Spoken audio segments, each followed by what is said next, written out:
તો hello friends, welcome back to our new video. અને તમને થંબનેલ જોઈને ખબર પડી જ ગઈ હશે કે વિડીયો શેનો છે.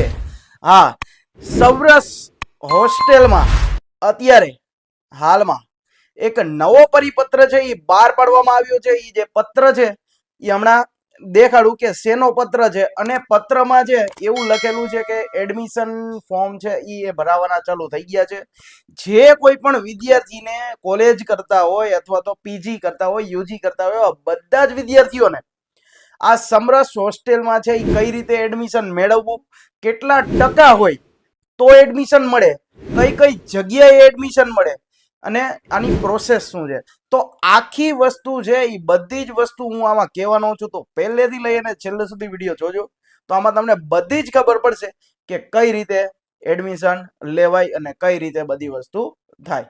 ચાલો, અને હમણાં જે આપણે સમરસ હોસ્ટેલની છે એ વેબસાઇટ કઈ છે એ બધી જ વસ્તુ આપણને આમાં ખબર પડી જશે.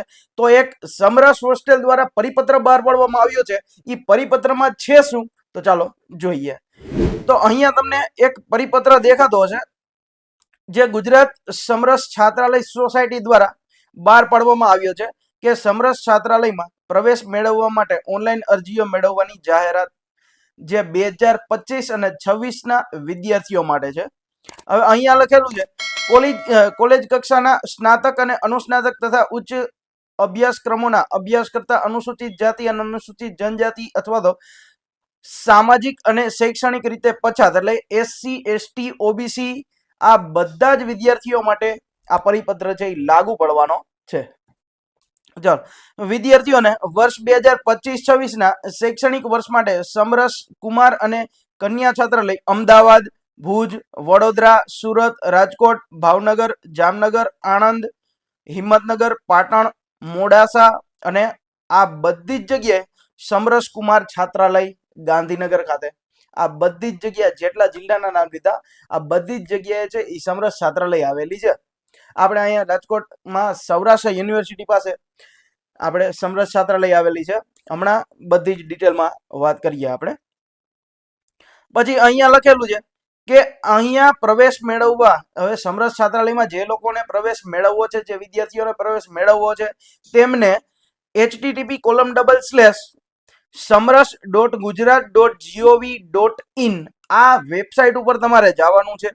અહીંયા તમારે ગ્રુપ 1 અને ગ્રુપ 2 આ બેની તારીખ કઈ છે, તો કે 23/5 એટલે 23/5 એટલે આજથી લઈ અને 30/6 સુધી, 23/5 એટલે 30/5 એટલે આ જે 10 દિવસ છે, 7 દિવસ છે ઈ, અને પછીના આખો મહિનો એટલે કે 1 મહિનો અને 5-6 દિવસ આવા તમને ટાઈમ મળ્યો છે આખો ફોર્મ ભરવાનો. તો જરૂરથી તમે અહીંયા એપ્લાય કરી દેજો. તમારે ઘણા બધા વિદ્યાર્થીઓને એવું હોય કે અહીંયા હોસ્ટેલમાં રહેતા હોય, તમે અહીંયા શું કહેવાય વિદ્યાર્થીઓ છે એ ઘણા બધા હોસ્ટેલમાં રહેતા હોય અથવા તો રૂમ રાખીને રહેતા હોય, પણ આ હોસ્ટેલ સમરસ હોસ્ટેલમાં છે એ બધું ફ્રીમાં થાય છે. ઘણા બધા વિદ્યાર્થીઓને લાભ થાય છે. આર્થિક રીતે પછાત વર્ગ હોય એ બધા વિદ્યાર્થીઓને લાભ થતો હોય, એટલા માટે અહીંયા ફોર્મ ભરવું જરૂરી છે. ચાલો, ગ્રુપ 3 માટે 23/5 થી લઈ અને 30/20/6 સુધી અહીંયા ઓનલાઈન અરજીઓ મંગાવવામાં આવેલી છે.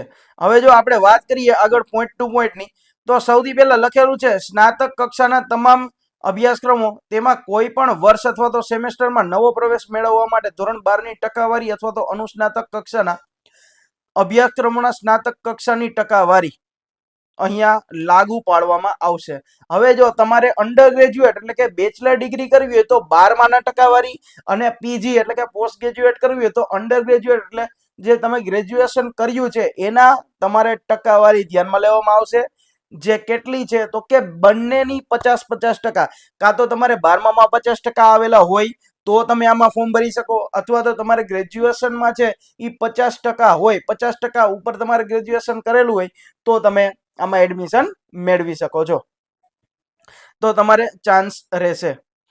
ચાલો, પછી સમરસ છાત્રાલયના અગાઉના વર્ષમાં પ્રવેશ મેળવેલ હોય તેવા રિન્યુઅલ વિદ્યાર્થીઓએ પણ આમાં ઓનલાઈન અરજી કરવાની રહેશે. હવે જો એવું છે કે હવે આપણે 1 વર્ષ પૂરું થયું અને બીજા વર્ષમાં અત્યારે એડમિશન મેળવવાનું છે, કારણ કે આપણે કોલેજ છે એ 3 વર્ષની હોય, બરાબર. તો પહેલું વર્ષ પૂરું થયું પછી બીજું વર્ષ અત્યારે આપણે સમરસમાં જ રહેવું હોય તો પણ તમારે ફરજિયાત ઓનલાઈન નવી અરજી કરવી પડશે. બરાબર, એમાં રિન્યુઅલ થશે નહીં, ફરજિયાત નવી અરજી કરવાની રહેશે. જો અહીંયા લખેલું છે કે ગ્રુપ 2 અને ગ્રુપ 3 રિન્યુઅલ વિદ્યાર્થીઓએ જે બીજા વર્ષે છાત્રાલયમાં રહેવા માંગતા હોય તેમને ગયા વર્ષની પરીક્ષામાં યુનિવર્સિટી માન્ય ગણતરીમાં છેલ્લા 2 સેમેસ્ટરની ટકાવારીમાં ફરજિયાત 55% વધુ ગુણ મેળવેલા હોવા જોઈએ તો જ રિન્યુઅલ થશે, તો જ નવું ફોર્મ ભરી શકશે. કેટલા ટકા હોવા જોઈએ? 55%. ચાલો યાદ રાખજો. અને ગ્રુપ 1 ના રિન્યુઅલ વિદ્યાર્થીઓ માટે ટકાવારી જરૂરી છે 50%. એટલે આમાં 50% હોવા જોઈએ. પછી ગ્રુપ 1 મેડિકલ કક્ષાના નવા તેમજ રિન્યુઅલ પ્રવેશ મેળવવા માટે તેમાં મેડિકલ કક્ષા અથવા તો કોલેજની પ્રવેશ પ્રક્રિયા છે એ શરૂ થઈ ગયેલ અલગથી તારીખ છે એ આપી અરજી મંગાવવામાં આવશે. એટલે કે મેડિકલની ને આ બધી વસ્તુ છે ગ્રુપ 1 ની, એ હજી આમાં ચાલુ થઈ નથી. એની તમને અલગથી આખી માહિતી છે એ આપવામાં આવશે, જાહેરાત કરવામાં આવશે, અરજી મંગાવવામાં આવશે. યાદ રાખજો. પછી આગળ, વિદ્યાર્થીઓ દ્વારા કરવામાં આવેલ ઓનલાઈન અરજીના આધારે પ્રવેશનો અંગેનો હક દાવો છે એ કરી શકશે નહીં. ઓનલાઈન અરજીના આધારે પ્રવેશ માટેની પ્રોવિઝનલ મેરિટ લિસ્ટની યાદી છે એ પ્રસિદ્ધ થયેલ તેમાં સ્થાન મેળવનાર વિદ્યાર્થીઓ વેબસાઇટ પર દર્શાવવામાં આવેલ સમયગાળા મુજબ તેમને સમરસ છાત્રાલય અસલ પ્રમાણપત્રોની ચકાસણી કરાવવાની રહેશે. ત્યારબાદ સંબંધિત સમરસ હોસ્ટેલના પ્રવેશમાં નિયત કરવામાં આવશે. એટલે એવું છે, હવે તમે સમરસ છાત્રાલયના એમાં ફોર્મ ભર્યું ઓનલાઈન, અને જો કદાચ ને તમારે મેરિટ લિસ્ટમાં યાદીમાં વારો આવે તો પણ તમારે એવું માનવાનું નથી કે તમારો વારો ફરજિયાત આવી જ ગયો છે. ત્યાંથી તમને ફોન આવશે કે હવે તમે ડોક્યુમેન્ટ, ઓરિજિનલ ડોક્યુમેન્ટ લઈ આવો અને તમે અમને ખાતરી કરાવી જાઓ કે હા આ તમારા બધાના ઓરિજિનલ ડોક્યુમેન્ટ છે અને તમે સાચી જ માહિતી બધી ભરી છે. હવે આ બધી આખું ડોક્યુમેન્ટ વેરિફિકેશન થઈ જાય, ડીવી થઈ જાય, ત્યારબાદ જ તમારે એવું માનવાનું કે સમરસ હોસ્ટેલમાં આપણું એડમિશન થઈ ગયું છે. પછી આગળ વાત કરીએ કે હવે અહીંયા એવું લખેલું છે કે જો કોઈ પણ છાત્રની ઓનલાઈન ફોર્મમાં ભરેલ ટકાવારી અથવા તો અસલ માર્કશીટમાં ટકાવારીમાં અથવા તો લાયકાત અંગેના પ્રમાણપત્રોમાં કાંઈ પણ તફાવત જો જાણવામાં આવશે તો છાત્રનો પ્રવેશ છે એ શું કરવામાં આવશે? રદ કરવામાં આવશે. એટલે કે કોઈ પણ વિદ્યાર્થી જેને ઓનલાઈન ટકાવારી નાખી છે એ જ ટકાવારી પોતાના અસલ પ્રમાણપત્રમાં છે કે નહીં, આ બધી ખરાઈ છે એ કરવામાં આવશે સારી રીતે. ત્યારબાદ જ તમને આ શું આપવામાં આવશે? એડમિશન આપવામાં આવશે. હવે સમરસ છાત્રાલય જે જિલ્લામાં આવેલ છે તે જિલ્લાની કોલેજ ખાતે અભ્યાસ કરનાર છાત્રોને પ્રવેશ પાત્ર ગણાશે. એટલે ધારો કે તમે અહીં રાજકોટમાં કોઈ પણ જગ્યાએ તમે કોલેજમાં હોવો અને તમે અહીં રાજકોટમાં તમારે સમરસ હોસ્ટેલમાં એડમિશન મેળવવું હોય તો એ પ્રમાણે, બાકી અહીંયા રાજકોટમાં હો અને બીજી જગ્યાએ એડમિશન મેળવવું છે તો એવી રીતે નહીં થશે. ત્યાંથી તમારે છે એ શું કરી દેશે તો કે અરજી ટ્રાન્સફર કરી દેશે. એટલે કે અહીંયા રાજકોટમાં મળી જશે તમને. પછી પછી આગળ વાત કરીએ તો વિદ્યાર્થીઓએ ઓનલાઈન અરજી કર્યા બાદ અરજીની પ્રિન્ટ છે એ કાઢી અને તેમની ખરાઈ કરી લેવાની રહેશે. અને જો કાંઈ પણ અરજીમાં ભૂલ જણાય તો પોર્ટલમાં વિથડ્રોલ એપ્લિકેશનનું ઓપ્શન હશે. કયું ઓપ્શન? Withdrawal application.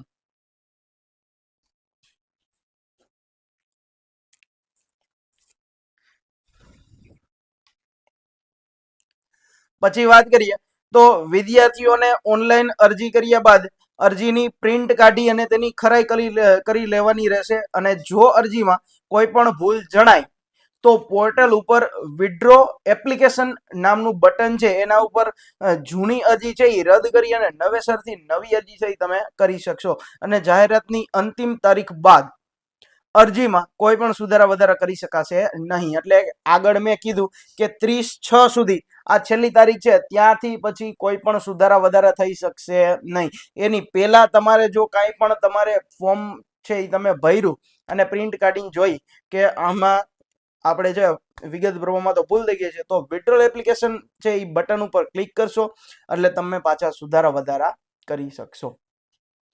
ચાલો એના પછી છે ઓનલાઈન અરજી કર્યા બાદ કોલેજ અથવા તો યુનિવર્સિટીના સ્થળ ફેરફાર થવાના કિસ્સામાં વિદ્યાર્થીએ અરજી ધ્યાને લઈ અને નિયમ અનુસાર સમરસ છાત્રાલય ખાતે અરજી ટ્રાન્સફર કરી આપવામાં આવશે. એટલે જો મેં હમણાં કીધું એમ કે કોલેજ કે યુનિવર્સિટી તમારે હજી ટ્રાન્સફર કરવી હોય એક જિલ્લામાંથી બીજા જિલ્લામાં તો પણ ઈ થઈ શકશે. ધારો કે ઘણા બધા વિદ્યાર્થીઓને એવું હોય કે પહેલા એડમિશન અહીં રાજકોટમાં લેવાનું હોય, પછી એને અચાનક નક્કી કર્યું અહીંયા સમરસમાં એડમિશન મેળવાઈ પણ ગયું છે, પછી એને આખું નક્કી કર્યું કે હવે આપણે જઈએ અમદાવાદ ભણવા જવું છે, તો એડમિશન તો અહીં રાજકોટમાં લઈ લીધું છે સમરસમાં, તો શું કરવાનું? તો સમરસ છાત્રાલય વાળા જે છે એ અરજી આખી અમદાવાદની સમરસ છાત્રાલયમાં ઈ ટ્રાન્સફર કરી દે. આ રીતે આખી પ્રોસેસ હોય.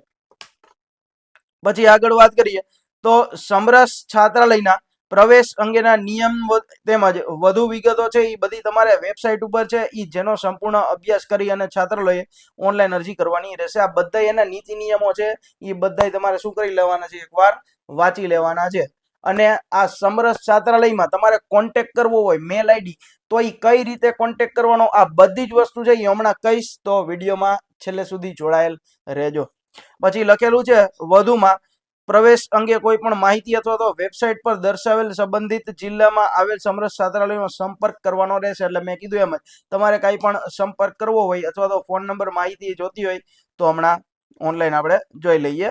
પછી ગ્રામ્ય વિસ્તારના છાત્રો છે ઈ ગ્રામ મારફતે પણ પ્રવેશ માટેની ઓનલાઈન અરજી છે એ શું કરી શકશે.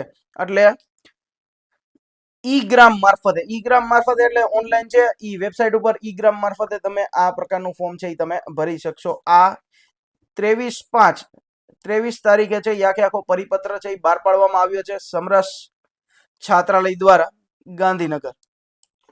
હવે આપણે જોઈએ કે કેવી રીતે છે આપણે ઓનલાઈન અરજી કરવાની, ઓનલાઈન ફોર્મ ભરવાનું. તમારે અગાઉનું રજીસ્ટ્રેશન કરવું હોય તો રજીસ્ટ્રેશન કઈ રીતે કરવાનું સ્ટાર્ટિંગમાં, તો આ બધી વસ્તુ આપણે ઓનલાઈન ખબર પડી જશે.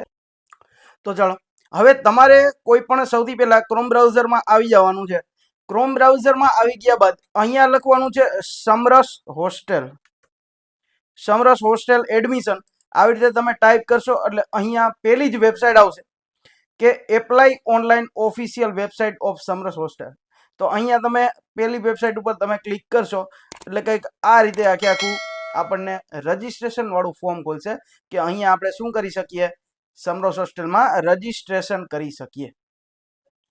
હવે સૌથી પહેલા તો અહીંયા તમારે સૌથી પહેલામાં પહેલી વાર તમે રજીસ્ટ્રેશન કરતા હો ત્યારે અહીંયા રજીસ્ટર ઉપર તમારે ક્લિક કરવાનું રહેશે. અને પછી એકવાર તમારે રજીસ્ટ્રેશન કરી લીધું હોય તો પછી અહીંયા તમે તમારો મેલ આઈડી અથવા તો પાસવર્ડ નાખી અને તમે અહીંયા શું થઈ શકશો, લોગિન થઈ શકશો. તો રજીસ્ટર ઉપર તમે ક્લિક કરશો એટલે ઘણી બધી આવી રીતે ડિટેલ ફિલ કરવાની આવશે.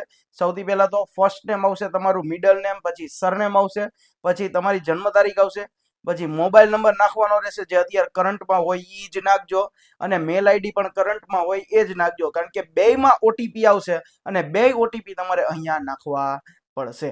ચાલો પછી મેલ આઈડી, પછી કન્ફર્મ મેલ આઈડી નાખવાનું, આધાર કાર્ડના નંબર તમારે નાખવાના અને પાસવર્ડ તમારે સેટ કરીને રાખવાનો. અને કેપ્ચા છે અહીંયા બાજુમાં AP37CC અહીંયા તમે કેપ્ચા છે એ કેપ્ચા અહીંયા ફિલ કરી અને તમે રજીસ્ટ્રેશન કરશો. રજીસ્ટર ઉપર ક્લિક કરશો એટલે અહીંયા તમને ઓટીપી આવશે. ઓટીપી તમારા મોબાઈલમાં આવે તમે ઓટીપી નાખશો એટલે તમારે રજીસ્ટ્રેશન થઈ જશે. પછી એકવાર રજીસ્ટ્રેશન થઈ ગયા બાદ અહીંયા તમને અંદર પણ એક આખું મોટું ફોર્મ ભરવાનું આવશે. જો ઈ તમારે વિડીયો જોતો હોય અને આ રજીસ્ટ્રેશન કઈ રીતે કરવું આનો પણ વિડીયો જોતો હોય તો કોમેન્ટમાં રજીસ્ટ્રેશન છે એ ટાઈપ કરી દેજો એટલે આપણે વિડીયો બનાવશી. અને કોમેન્ટ કરજો કે હા સર અમારે રજીસ્ટ્રેશન આખું ફોર્મ કઈ રીતે ભરવું એનો વિડીયો જોઈ છે તો વિડીયો આવી જશે. હવે બીજી વસ્તુ એ કે તમારે સમરસ હોસ્ટેલમાં તમારે જે તે જિલ્લાની સમરસ હોસ્ટેલના તમારે કોન્ટેક્ટ નંબર અથવા તો મેલ આઈડી કે આ બધી વસ્તુ જોતી હોય તો અહીંયા સમરસ હોસ્ટેલની વેબસાઇટ ઉપર અહીંયા નીચે રીડ મોરના બટન ઉપર તમે ક્લિક કરશો એટલે અહીંયા આ રીતે તમને બધી જ નોટિફિકેશન છે એ દેખાશે. અહીંયા 23 તારીખે જે નોટિફિકેશન બહાર પાડવામાં આવી એ દેખાશે. ત્યારબાદ અહીંયા જો નીચે લખેલું છે સમરસ હોસ્ટેલ હેલ્પ મેન્યુઅલ, એના ઉપર તમને અહીંયા ડાઉનલોડ એટેચમેન્ટ ઉપર ક્લિક કરશો એટલે તમને બધા જ જેટલી સમરસ છાત્રાલય છે એ બધી જ સમરસ છાત્રાલયના તમને શું જોવા મળશે, કોન્ટેક્ટ નંબર જોવા મળશે. ઓકે, હવે જો અહીંયા એને એવડી નોટિફિકેશન છે એ ડિલીટ કરી નાખી છે. તો આપણે બીજો આપણે જુગાડ કર્યો છે. ક્યાંથી ખબર છે?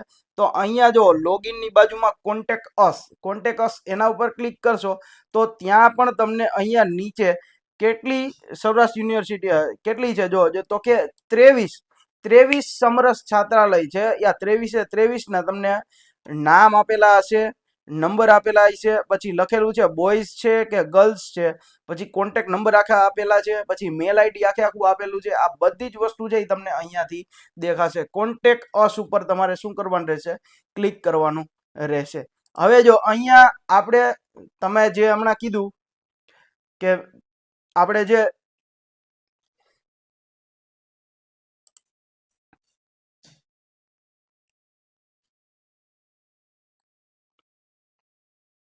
હવે હમણાં આગળ પરિપત્રમાં આપણે વાત કરી કે હવે એના નિયમ ફોલો કરવાના હોય છે કે એમાં કઈ રીતે બધું આખા પરિપત્ર વાંચવાના. તો અહીંયા જો નીચે આપેલું છે કે સમરસ છાત્રાલયમાં છાત્રોએ પાળવાના નિયમો. તો અહીંયાથી છે એ ડાઉનલોડ એટેચમેન્ટ કરી અને તમે આખા છે આ બધા નિયમો છે એ તમે વાંચી શકો છો કે કઈ રીતે આમાં એડમિશનની પ્રોસેસ છે અને આમાં આપણે કેટલા નિયમો છે એ પાળવા જોશે. કેટલાક નિયમો છે તો કે 40 જેવા નિયમો છે એ આ આખું તમે એકવાર રજીસ્ટ્રેશન કર્યા પહેલા અથવા તો એડમિશન લીધા પહેલા તમે એકવાર વાંચી લેજો. અને પછી આગળ છે કે સમરસ છાત્રાલયમાં પ્રવેશ મેળવવા માટે મહત્તમ વય મર્યાદા એટલે કે તમારી એજ કેવડી છે એ મેટર કરે છે આમાં. આ બધી જ વસ્તુ છે એ તમને અહીંયા જોવા મળશે. જો ગાઈડલાઇન્સ ફોર ડોક્યુમેન્ટ વેરિફિકેશન. હવે તમારે ડીવી કરાવવા જવું હોય ડોક્યુમેન્ટ વેરિફિકેશન તો એમાં કયા ડોક્યુમેન્ટની જરૂર પડશે અથવા તો શું કઈ રીતે જરૂર પડશે આ બધી જ વસ્તુ છે એ અહીંયા તમને ડોક્યુમેન્ટ વેરિફિકેશનમાં જોવા મળશે. તો આઈ હોપ કે આ વિડીયોમાંથી તમને ઘણી બધી માહિતીની ખબર પડી હશે. અને જો આવી બધી માહિતી તમારે જોતી હોય અને આવા જ વિડીયો તમારે જોવા હોય અને બધી જ સમરસ છાત્રાલયના રાઉન્ડ ક્યારે બહાર પડશે આ બધી જ વસ્તુ તમારે જોવી હોય તો વિડીયોને લાઈક કરી દેજો અને ચેનલને શું કરવી પડશે? સબસ્ક્રાઇબ કરવી પડશે. ત્યારે તમને આ બધા જ વિડીયો છે એ તમને જોવા મળશે. બરાબર, તો વિડીયો લાઈક કરી દેજો, ચેનલને સબસ્ક્રાઇબ કરી દેજો. અને હજી આગળ પણ આખું ફોર્મ કઈ રીતે ભરવું સમરસ હોસ્ટેલનું તો એ વિડીયો જોવો હોય તો કોમેન્ટ જરૂરથી કરજો એટલે આપણે વિડીયો બનાવી દેશું. બાકી આપણે મળીએ નેક્સ્ટ લેક્ચરમાં અલગ જ ટોપિક સાથે. ત્યાં સુધી થેન્ક યુ.